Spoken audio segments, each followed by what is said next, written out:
19절입니다.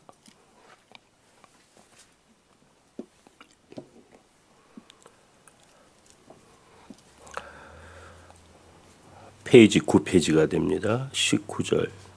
마태복음 6장 19절부터 21절까지 우리 한 목소리로 석절 말씀인데 함께 큰 소리로 천천히 같이 봉독합니다. 너희를 위하여 보물을 땅에 쌓아두지 말라. 거기는 좀과 동록이 해하며 도적이 구멍을 뚫고 도적질하느니라. 오직 너희를 위하여 보물을 하늘에 쌓아두라. 거기는 좀이나 동록이 해하지 못하며 도적이 구멍을 뚫지도 못하고 도적질도 못하느니라. 내 보물이 있는 그곳에는 내 마음도 있느니라. 아멘. 우리의 보물이 어디에 있는가? 내 보물이 있는 곳에 내 마음이 있다. 너무나 전곡을 찌르는 말씀입니다. 우리가 지난 수요일은 소금과 빛에 대해서 우리가 다시 한번 생각을 해보는 시간을 가졌고요. 오늘도 여전히 이제 그 주님의 그런 잠언의 말씀 가운데서 오늘 이제 본문의 말씀을 먼저 생각해 보고자 합니다. 내 보물이 있는 그곳에 내 마음도 있다. 이 말씀에 이의가 있습니까? 제가 얘기했으면 좀 이의가 있을 수 있을 텐데 예수님이 하신 말씀이에요. 그렇죠? 보물이 있는 곳 항상 마음이 가 있죠. 저도 여유는 없지만 가끔 비상으로 쓸 걸 위해서 비상금을 어디 책갈피다 이렇게 넣어놓거든요. 저만 아는 데다. 가끔씩 그리 눈이 가요. 그리고 잘 있나 한 번씩 확인도 하고. 예, 저희 집사람도 모르는 일입니다. 예, 근데 많은 건 아니더라도 그 뭔가 내가 이렇게 좀 꼭 필요해서 이렇게 신경을 두면 그 마음이 있어요. 책 쫙 중에서 어느 책이 다 이게 저는 다 기억이 돼 있어요. 굉장히. 예. 보물이라는 게 뭘까? 여러분 보물이 뭘까요? 그것이 뭐 보이는 것이든 보이지 않는 것이든 또 뭐 남들은 뭐 좋다고 하든 말든 예. 누구에게나 각자의 보물이 있어요. 다소간의 차이는 있어도 보물이 있습니다. 그 탈무드 유대인들의 그 지혜만 뭐 탈무드 유명 알죠? 아이들 어릴 때부터 이런 거 많이 보게 하는 게 좋은데 그 유대인들은 그 뉴욕에 있는 그 유명한 학교는요 그 오후 시간에는 탈무드만 가르친대요. 예. 그래도 거기서 이렇게 천재들이 많이 나온답니다. 그렇죠. 과거에 모든 그 조상 때부터 그 지혜의 글만 모아놓은 거기 때문에 그런 것이 이 사회의 모든 삶 속에 다 적용되거든요. 그 지혜가. 그러니까 탈무드는 유명한데 우리가 좀 읽어보면 거기에 나오는 한 문장들이요 버릴 게 없어요. 참 그런 좋은 지혜의 말들을 잘 모아놨어요. 그러니까 탈무드에 이런 얘기가 하나 소개되고 있는데요. 어느 그 적의 군대가 어느 마을을 습격해서 다 점령을 했어요. 그래서 이제 남자들은 다 포로로 삼고 여자들은 이제 아이들을 데리고 또 나가야 되잖아요. 그래서 너희들이 각자 가장 중요한 거 한 가지씩만 갖고 보물 한 가지만 갖고 마을을 떠나라 그랬어요. 남자들은 포로로 삼아서 일을 시켜야 되니까. 예. 그래서 저마다 뭐 예를 들면 뭐 금반지나 은수저 이런 거 하나씩 다 가장 귀하다는 거 가지고 다 여자들이 떠나게 됐는데 어느 여인은 보따리를 막 끌고 가는 거예요. 예, 무거워가지고 막 땅에 끌고 가는 거야. 그래서 이제 발각이 됐어요. 그래서 그 풀어봐라. 보따리를 풀어보니까 그 안에 자기 남편이 있는 거예요.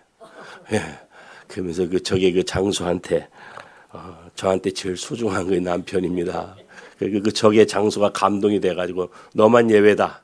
허락한다. 그래가지고 그 보따리에 있는 남편하고 같이 살아나올 수가 있었다는 그런 얘기가 소개도 됩니다. 하여튼 저마다 다 보물이 있고 그 보물은 다 소중한 거죠. 자기에게 있어서는 버릴 수 없는 다 소중한 것입니다. 내가 가장 소중히 여기는 보화가 뭐 우리가 일반적으로 사랑하는 자녀일 수도 있고요. 그렇죠? 또 요즘에 현대적으로 말하면 물질일 수도 있고요. 명예일 수도 있고 또 젊은 한창 꽃피는 아가씨에게는 그 예쁜 외모일 수도 있고, 예. 그리고 하여튼 내 마음이 가장 많이 가 있는 곳, 그것을 우리가 보아라고 말할 수가 있어요. 항상 내 마음이 머물러 있는 것, 관심의 대상이 되는 것. 예. 어떻게 더 나가서 내 삶의 내 생의 목적으로 삼는 것, 그것을 보물이라고도 말할 수가 있을 것입니다. 늘 먹기를 탐하는 미식가는요, 자기 배가 보물이에요. 예. 그래서 늘 먹고 싶은 거 먹고 배부르면 그것으로 끝이에요. 예. 그것이 자기의 보물일 수도 있겠죠. 예. 인생이 욕망과 그 보화의 노예가 될 때, 그런데 이제 문제가 생기기 시작해요. 저마다 보화를 갖고는 있는데 어떤 보화를 갖고 있느냐, 또 그 보화의 노예가 되어 있느냐, 내가 주인이 되느냐에 따라서 문제가 항상 발생하게 되어 있습니다. 야고보서에 보면 욕망에 사로잡혀서 하는 기도는 응답되지 않는다. 욕심으로 구하는 것, 그런 기도는 하나님이 들으시냐. 왜? 그 기도 하나님이 들으시면 그 사람 망하거든요. 예, 그래서 그런 잘못된 욕망, 잘못된 그런 욕심으로 구하는 기도는 구하여도 얻지 못한다. 그건 뭐냐면 응답받지 못한다 하는 얘기입니다. 그러니까 욕심으로 하는 기도, 욕망으로 하는 기도는 바른 기도가 될 수 없기 때문에 그래요. 바른 기도. 하나님은 항상 우리가 바른 기도 하기를 원하거든요. 바른 기도, 진실한 기도, 정직한 기도. 하나님은 항상 그런 기도를 기대하고 계시고 그런 기도를 기뻐 받으시고 이루어 주는데, 우리는 항상 욕심으로 기도하기가 쉬워요. 잘못하면 필요에 의해서 현실적인 어떤 그런 상황에 따라서 자꾸 기도하다 보면 나도 모르게 욕심에 이끌려서 기도할 수 있을 수가 있다, 그 말입니다. 욕망이라고 하는 것은 결코 만족을 모릅니다. 욕망이라는 것은 마치 바닷물을 마시는 것 같아요. 마시면 마실수록 갈증이 더 일어납니다. 만족이 없어요. 또 만족될 수도 없는 것입니다. 그리고 어떤 우리의 욕망이 성취됐다고 하더라도 그것은 일시적인 것이고 절대 우리에게 안정적이지 못합니다.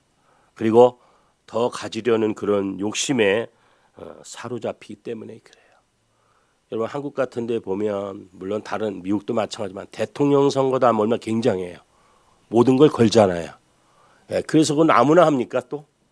정말 힘들게 대통령이 되고 나서 다 이뤘나 싶으면 하다 보면 아유, 대통령 못 해먹겠다. 그런 말도 나오는 거예요. 만족될 수가 없는 거예요. 그 어느 것도. 이번에 한국의 유명한 그 김종필 씨, 그 정치의 모든 현대사를 다, 요즘에는 뭐 누가 인터뷰를 하는지 계속 연재되고 있더라고요. 5.16 혁명부터 해서 박정희 대통령과 관계된 그 같이 5.16 혁명을 했으니까. 근데 그분이 그 얘기 했어요. 그 부인이 얼마 전에 돌아가셨잖아요. 그래 많은 정치인들이 가서 조문을 하고 많은 사람들이 만나는 곳에서 그런 얘기를 했어요. 정치라는 것은 허업이다. 허업. 헛된 일이다. 이제 연세가 90쯤 되고 나니까 솔로몬의 고백이 나온 거죠. 헛되고 헛되다. 모든 게 헛되다. 해 아래 모든 게 다 헛되지. 지나고 나면 정치적인 그런 욕망, 그런 거. 물론 뭐 그분은 대통령까지는 안 했지만 대통령 말고는 해볼 거 다 해본 사람이죠. 그런 정치를 모르겠어요. 누구라도 잘 알죠. 어떤 면에서 정말 정치하면 제일 대표적이라고 할 수 있는 분이긴 한데 허업이다 그랬어요. 우리가 좀 새겨들을 만한 말이 아닌가. 일찍이 물론 솔로몬 왕이 이야기했어요. 인간으로서 누릴 수 있는 모든 걸 누렸던 솔로몬 왕이 헛되고 헛되다. 해 아래 수고와 모든 것이 다 헛되다. 그렇게 전도서에 말하면서 마지막 12장에 넘어가서 결론을 얘기하죠. 그러므로 우리가 하나님을 잘 경외하는 것만이 인간의 마땅한 본분이다. 결론을 그렇게 내고 있어요. 인생이 정말 하나님을 떠난 것, 하나님 안에서 이루어진 것이 아닌 것은요, 다 헛된 것이죠. 다 헛된 것일 뿐입니다.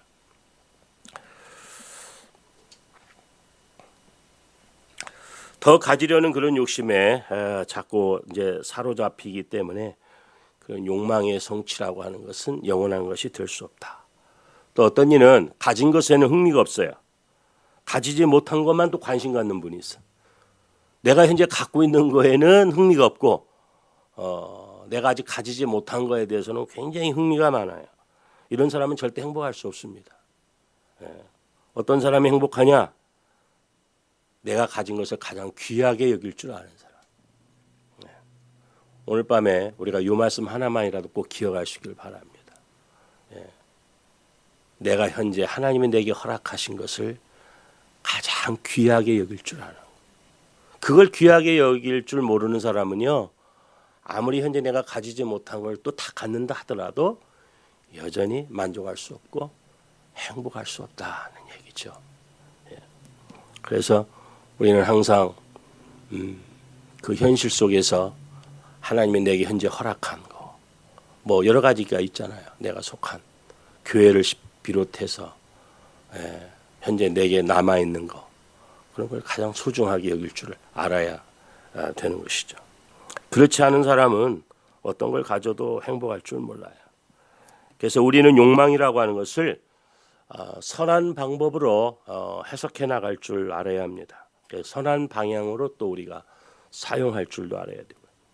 그래서 욕망에는 도덕성이 필요합니다.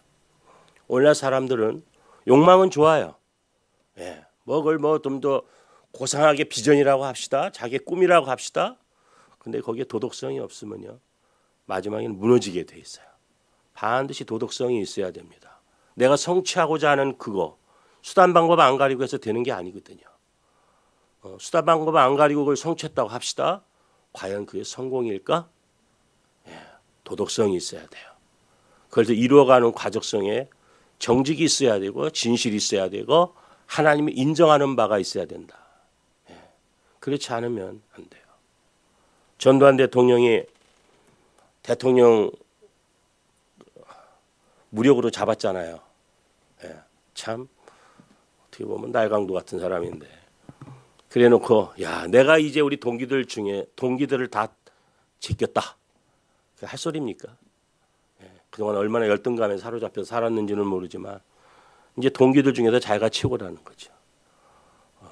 대통령을 그렇게 권력으로 칼로 잡고 참 그런 말 하는 대통령이라면 참 도덕성이 없는 거죠. 정권에도요 도덕성이 있어야 돼요. 정치에도 도덕성이 있어야 돼요. 그게 없으면 무너지게 되어 있는 거죠. 한국이 이렇게 잘 살게 됐지만 도덕이 무너지니까 얼마나 사회가 혼란합니까? 옛날에는 그래도 마음 놓고 다닐 수 있었는데 지금 마음 놓고 못 다닙니다. 한국도. 그러니까 이게 참 심각한 문제다는 거죠. 그래서 우리는 어떻게 해야 되냐? 하나님이 우리에게 주신 것에 대해서 감사하고 물질과 욕망에 대해서 종교성을 우리가 깨달아야 되겠다 하는 얘기입니다. 내 보물이 있는 곳에 내 마음이 있다. 여기에 도덕성, 종교성이 있어야 된다 하는 얘기죠. 우리는 하나님이 주신 것, 그리고 거기에 대해서 하나님 앞에 우리가 더 나아가 영광을 돌려야 됩니다. 옛날에 우리의 선조들은 참 지혜로웠던 것 같아요. 사람의 됨됨이를 두 가지로 평가했다고 합니다. 첫째는 뭐냐? 칭찬해요. 그 사람을 칭찬해 보는 거예요. 칭찬했을 때 물론 어떤 잘한 일에 대해서 칭찬한 거죠. 잘한 일에 대해서 칭찬을 했는데 그 사람이 우쭐해지고 교만해지면 그 사람은 몹쓸 사람이 들든 거예요. 그러나 칭찬을 받음에도 불구하고 겸손해지면 그 사람은 훌륭한 사람이다. 그렇게 평가했어요. 그게 지혜로운 거 아닙니까? 또 한 가지 사람을 측정하는 기준은 뭐냐면 돈이었어요. 돈. 돈은 누구나의 관심사 아닙니까? 돈을 좋은 일에 쓰는 사람은 훌륭한 사람. 근데 돈이 있다고 해서 나쁜 데다 쓰면, 쓰지 말할 곳에 쓰면 그 사람은 몹쓸 사람이다. 과거에 우리 선조들도 이런 지혜가 있었다고요. 오늘날도 마찬가지인 줄로 압니다. 이건 변함이 없는 것 같아요. 그 사람을 두 가지로 측정해 보는 거죠. 칭찬과 물질로 테스트를 할 수가 있는 거죠. 오늘 말씀은 주님은 뭐라고 말씀하냐? 보물을 어디에다 쌓아두라? 결론적으로 하늘에 쌓아둬야 된다. 하늘에 쌓아둬. 이건 뭐냐면 물질 있을 때 선하게 써라. 하나님 기쁘신 방법으로 써라. 그건 내 것이 아니다 그 얘기예요. 사용해라 하는 거죠. 하나님이 기뻐하는 대로 사용을 해라. 그것이 바로 하늘에 쌓아두는 것이다. 쌓아두는 것이다. 물질은요, 우리의 소유는 언젠간 내 손에서 떠나게 됩니다. 우리가 죽는 날 다 떠나요. 근데 내가 평생 써도 남을 그 돈을 갖고도 더 갖겠다고 난리치는 사람들이 많아요. 결국은 내 손에서 떠납니다. 떠나요. 우리는 보물을 어디에다 둬야 될까? 우리가 보물을 받쳐놓고 항상 그리워야 할 곳이 어딜까? 해답은 우리가 잘 아시는 줄로 압니다. 오늘 주님이 말씀한 대로 하늘에 쌓아둬라. 왜? 우리가 영원히 가서 살 곳이거든. 거기다 쌓아둬라. 거기다 쌓아둬라. 그럼 우리가 그곳에 가는 날 그 영광과 상급이 우리에게 온다는 거죠. 여러분, 우리가 다 천국 간다고 다 똑같은 거 아니에요. 상급을 많이 받는 사람이 있고 못 받는 사람도 있어요. 우리가 얼마만큼 구원받은 우리들의 믿음으로 하나님의 뜻대로 선하게 아름답게 살았느냐, 충성하며 헌신하며 드리며 우리가 살았느냐, 하늘에 어떻게 보물을 쌓아두고 살았느냐. 결국 보물을 주님께서 하늘에 쌓아두라고 하는 것은요, 누구를 위한 말씀이냐? 나를 위한 말씀이에요. 땅에 갖고 있어봤자 없어지거나 다 썩게 돼요. 좀과 동록의 해예요. 그래서 정말 우리를 위해서 주신 말씀이에요. 하늘에 쌓아두는 것은 썩지 않아요. 좀과 동록이 해하지 못해 그대로 있어요. 아멘. 우리가 너무 잘 아는 말씀이지만 이걸 다시 한번 단순하게 생각해 볼 때, 우리가 이런 비단 여기에 보물을 우리가 물질로나 그다음 나한테 중요한 걸 하늘에다 쌓아둔다고 하지만, 이것이 우리의 신앙관이에요. 사실은. 우리가 어떻게 신앙생활 할 거냐, 하나님 앞에서 어떻게 살 거냐 하는 것이 결국은 이 본문 말씀이 말씀하고 있는 거예요. 주님이 주신 말씀이에요. 우리가 어떻게 살아야 될지 이 땅에서. 오직 너희를 위하여 보물을 하되 쌓아두라. 주님이 나를 위해서 좀 쌓아다오 그렇게 하신 거 아니에요. 누굴 위해서? 너를 위해서, 네 자신을 위해서 쌓아두라. 아멘. 우리 주님의 말씀이 너무나 귀해요. 보물이 있는 곳에 내 마음이 있다. 그 다음에 보물을 하늘에 쌓아두라. 이거는 너를 위한 것이다. 아멘. 그 두 기절만 우리가 기억하고 넘어가시면 되겠습니다. 그 다음에 말씀 한 절 더 봅니다. 22절부터 또 말씀을 24절까지 보겠습니다. 함께 같이 읽겠습니다. 눈은 몸의 등불이니 그러므로 내 눈이 성하면 온몸이 밝을 것이요 눈이 나쁘면 온몸이 어두울 것이니 그러므로 내게 있는 빛이 어두우면 그 어둠이 얼마나 하겠느냐. 한 사람이 두 주인을 섬기지 못할 것이니 혹 이를 미워하여 저를 사랑하거나 혹 이를 중히 여기며 저를 경히 여김이라. 너희가 하나님과 재물을 겸하여 섬기지 못하느니라. 물론 계속 연결되는 말씀이긴 한데 특별히 여기 보면 눈은 몸의 등불이다. 요 말씀에 좀 초점을 맞춰서 좀 말씀을 더 드리고자 합니다.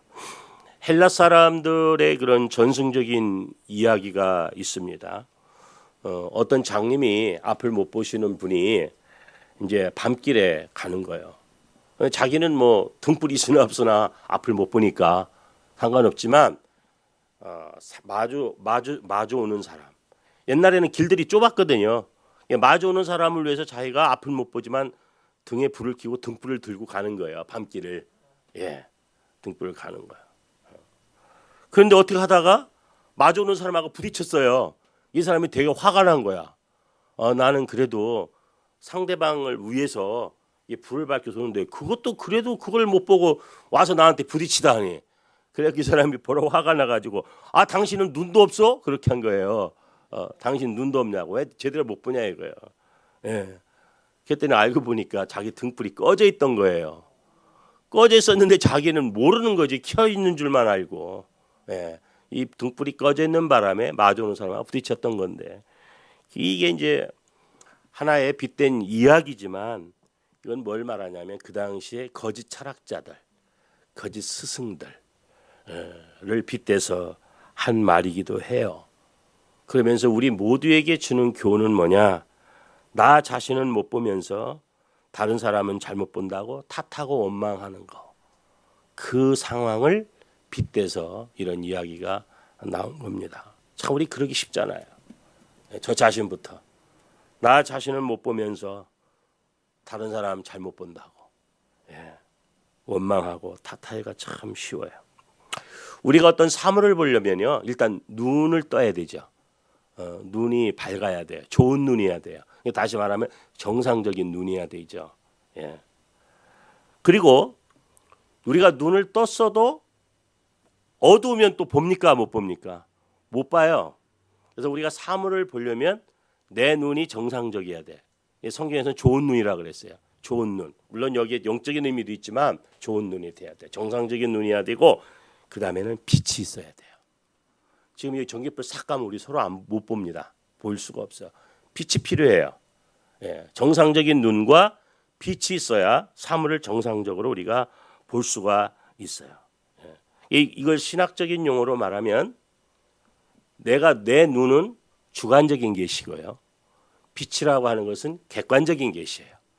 그러니까 객관적인 계시와 주관적인 계시. 내 눈으로 보기도 하지만 내 눈만 갖고는 안 돼. 빛이 필요해요. 아시겠죠? 빛이 필요해요.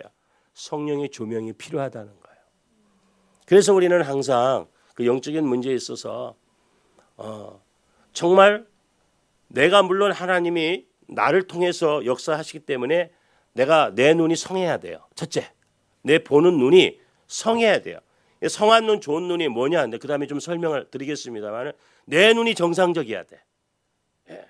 그 다음에 비춰지는 그 성령의 조명이 반드시 필요해요.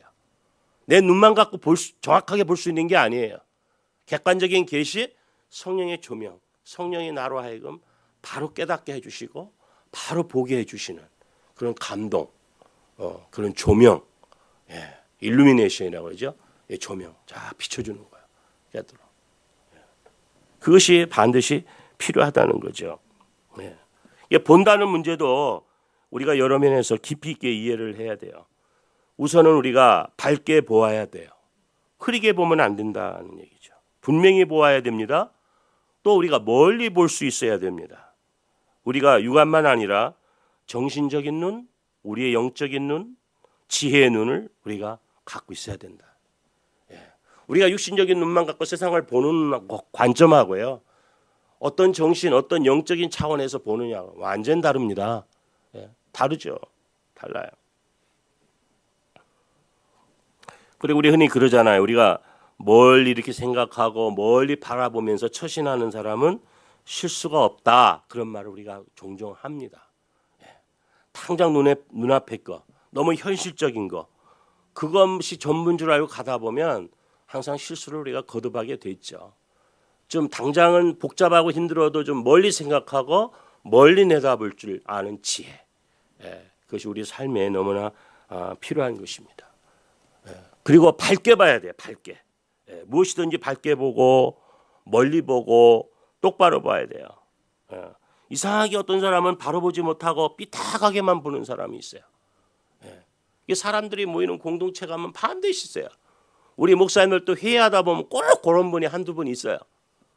다른 분들은 다 이게 좋다고 하는데 꼭 뭘 하나 해요. 삐딱하게 그렇게 해요. 참 그것도 은사인가 봐. 근데 번번이 그래, 번번이. 그래서 DNA가 좀 다른가. 그런 생각도 좀 들어요. 물론 그렇다고 해서 그게 다 나쁜 건 아니야. 또 난 사람이 못 본 걸 또 볼 때도 있어요. 그러나 이제 그렇게 특이한 경우가 있다 그 말이죠. 그러니까 우리가 반드시 우리가 앞에서도 보고 뒤에서도 보고 또 옆에서도 보고 골고루 이렇게 봐야 되겠죠. 제가 이제 그 고향에서 있을 때 고향에서 목회하시던 그 목사님이 감리교 목사님이에요. 서울감신. 서대문 냉천동에 서울감신이 있거든요. 그러니까 그 서대문하고 그 신촌 쪽이 가깝잖아요. 이렇게 왔다 갔다 그래서 그분이 한 번은 그 당시에 오래전 얘기죠. 저보다도 연세가 뭐 한 20살은 오셨으니까 지금 살아 계신지 모르겠는데 아주 이제 저희보다도 한 20여 년 연세가 많으니까. 근데 거기서 버스를 타고 그때는 뭐 지하철도 없을 때니까 이제 버스 타고 이제 신촌 갔는데 버스 안이 좀 한가했대요. 그렇게 이제 타고서 이렇게 있는데 물론 뭐 좌석에 있는 사람도 있고 자기는 이제 정권에 서서 있는데 이대 앞에 이제 버스 정류장이 있는데 거기 딱 서자마자 이대상들이 그냥 막 와르르 타더래요. 버스에 그 목사님 말씀이. 그리고 자기는 그냥 중간에 딱 껴버렸대. 그냥 막 앞뒤로 그냥 사람이 몇 명 없었는데 이대상들이 꽉 서가지고 그래가지고 이제 근데 그 대부분 그런 것 같아요. 여자분들은 남자 틈박에서도 당당한데 남자들은 여자 틈박에서는 절대 당당할 수가 없어요. 예, 되게 그런 것 같아. 근데 조금 가더니 자기 앞에 쪽에서 이렇게 여학생이 그러더래요. 야, 여기는 60점인데 거기 몇 점이냐 그러더래요. 사모님 그런 경험 있으세요? 그러지 않았어요? 예. 근데 그러니까 또 뒤에서 여기는 90점이야, 90점. 그럼 이게 무슨 말인가 했더니 자기 앞에 얼굴은 60점이고 뒤통수는 90점이래요. 그 뒤통수가 이쁘게 생기셨거든요. 그래가지고 그거 눈치를 채고 자기가 손볼 때 자꾸 뒤통수를 돌렸다는 거 아닙니까? 사모님하고 결혼할 때 잘 보이려고. 예. 예.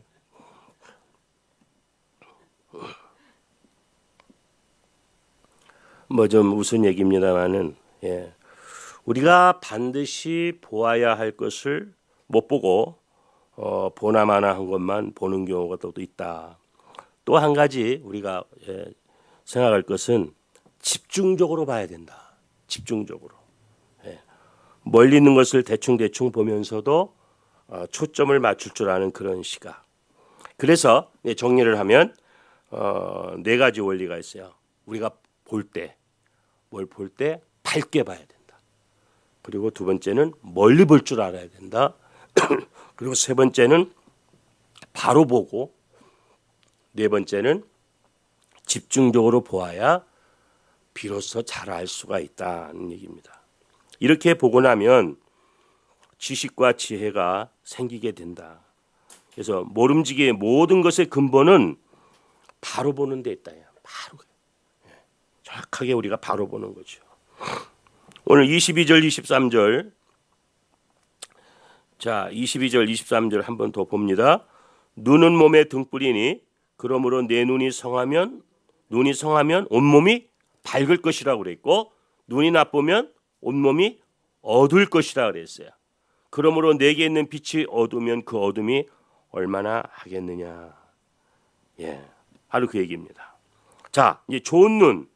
유대인들은요 전통적으로 여기에 이제 성한 눈, 나쁜 눈, 좋은 눈, 좋은 눈, 나쁜 눈 이렇게 구별하고 있는데 유대인은 전통적으로 이 성한 눈, 좋은 눈 하면 뭘 생각을 하냐면 사랑과 애정이 있는 눈을 떠올리는 거예요. 사랑과 애정이 있는 눈. 예. 어떤 것을 볼 때 우리가 같은 걸 봐도요. 사랑의 눈으로 보는 것과 사랑이 없는 눈으로 보는 것은 엄청난 차이가 있어요. 예. 그렇죠. 예. 사랑의 눈으로 보면 모든 게 다 아름답습니다. 아름답게 보입니다. 예. 아름답게 보여요. 그런데 이런 눈이 이렇게 아름답게 보는 좋은 눈이 병들면요. 그 좋게 보이던 게 다 나쁘게 보이기 시작해요. 예. 좋은 게 하나도 없어요. 무엇이든지 다 아름답지 않게 보여요. 세상에. 예.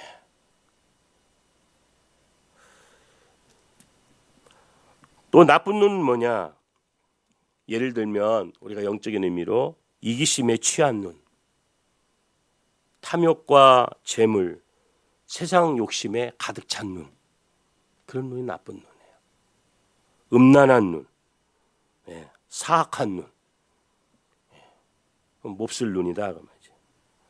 사람이 이렇게 좋지 못한 눈을 가지고 있으면 만사가 다 그렇게 보여요. 예를 들어서 어떤 사람이 여자분이 옷이나 반지를 이렇게 딱 했어. 근데 참 이렇게 멋있어 어울려요 잘. 그러면 참 잘 어울리네.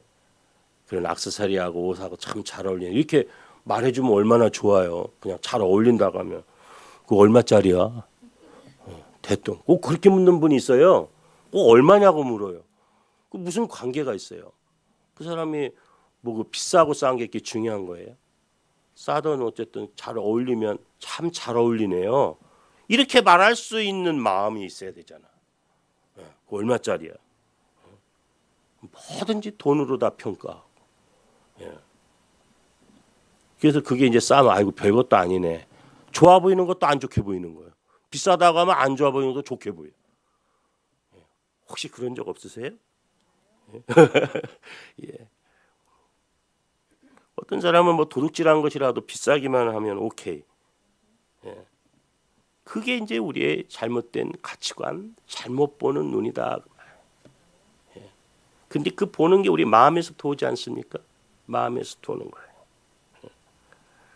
이게 세상 욕심과 그런 정욕에 취하는 게 나쁜 것이죠. 프랑스 소설에 한 이런 얘기가 소개되고 있습니다. 어떤 사람이 옛날 얘기인데 양복점에 가면 옷을 한 번씩 입어보잖아요. 근데 이 사람이 자기 바지를 딱 벗고 양복점 바지를 입으니까 너무 좋은 거예요. 돈은 없는데 바지는 갖고 싶었던가 보지. 냅다 뛴 거예요 그냥. 새 바지를 입고서는 뛴 거예요. 그래 그 양복점 주인이 가만히 있겠어요. 좀 잡아라 내 양복 입고 도망간다고. 그래 그냥 막 쫓아가니까 이제 그 주변에 있던 경찰이 합류한 거야. 경찰이 이제 공포탄 한번 탁 쏘고 이번에 너 진짜 쏠 테니까 서야 된다 그러니까 이 양복점 주인이 뭐라고 하는 줄 압니까? 밑에다 쏘지 말고 위에다 쏘라고.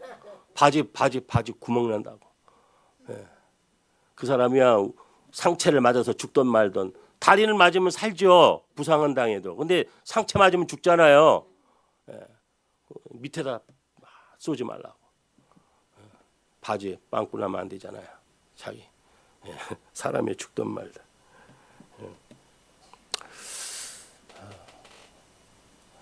이건 뭐 한 그런 예지만 세상에 그런 경우 참 많아요. 남이야 죽던 말던 나 조그만한 이익 때문에 가끔 그런 범죄 사건들 보면요 돈 몇만 원 때문에 사람 죽였어요. 알고 보니까 뭐 원한 관계 있는 것도 아니야. 뭐 돈 더 있는 줄 알았겠지. 그래서 강도제 타고 사람 죽이고 보니까 돈이 없어. 그 강도도 참 험할 거야 그럼.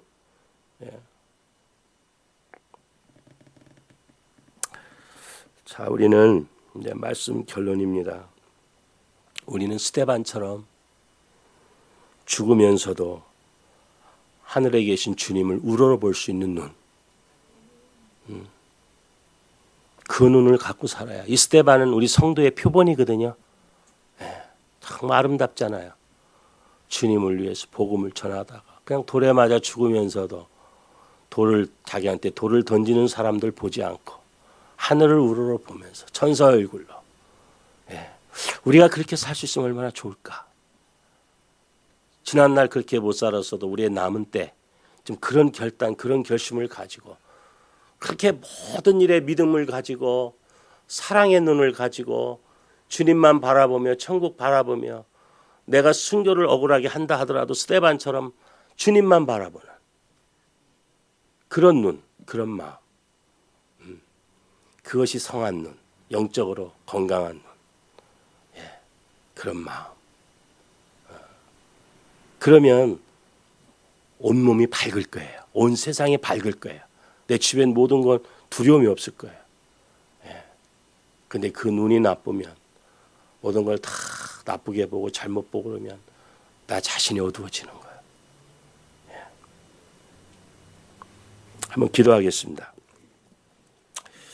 이 시간 우리 제가 두 가지를 이렇게 말씀을 약간 강의식으로 나눴는데 우리의 보물이 있는 곳이 어딜까 먼저 생각하시고 하나님 다 저마다 보물이 있는데 정말 이 보물을 내가 하늘에 쌓아두고 있습니까? 이 땅에 쌓아두고 있습니까? 하늘에 쌓아두는 것이 나를 바로 위한 거라고 했는데 주님이 직접 하신 말씀인데 다시 한번 점검하게 해주세요. 요 기도 첫째 하시고요. 두 번째, 눈은 몸의 등불인데 내 마음의 눈, 나의 영의 눈, 우리는 스데반과 같은가? 그렇지 못하면 스데반과 같은 그런 영의 눈, 영의 마음, 어떤 상황에도 주님만 바라보는 천사의 얼굴로 주님 바라볼 수 있는 그런 눈을 주옵소서. 이 두 가지 기도 제목 놓고 한번 통성으로 한 3분 정도 같이 기도하겠습니다. 사랑의 아버지 하나님, 늘 감사합니다. 참 이 바쁜 삶 속에서도 저희들 불러주시고 주의 이름 찬송케 하시고 또 주님이 우리에게 주신 귀한 말씀 서로 함께 나누면서 함께 은혜 받을 수 있도록 또 은혜 주시니 감사합니다. 주님, 이 시간 우리에게 함께 나눈 말씀 붙들고 주님 앞에 기도를 올립니다. 아버지 하나님, 내 보물이 있는 곳에 내 마음이 있다고 했는데 사람은 저마다 다 각기 달라도 보물이 있습니다. 우리는 이 보물을 어디에다가 보관하고 있는지 주님, 그 보물이 무엇인지 다시 한번 점검할 수 있게 하시고 땅에다 그것을 쌓아두면 좀과 동록이 해하고 언젠간 내 손에서 떠나는데 주님, 하늘에 쌓아두라고 말씀하셨습니다. 선한 것 하나님 기뻐하시는 일을 위해서 우리의 보물이 건강이든 물질이든 그 무엇이든지 간에 그것을 위해서 하늘에 쌓아두는 우리의 남은 생에 되도록 축복하여 주시옵소서.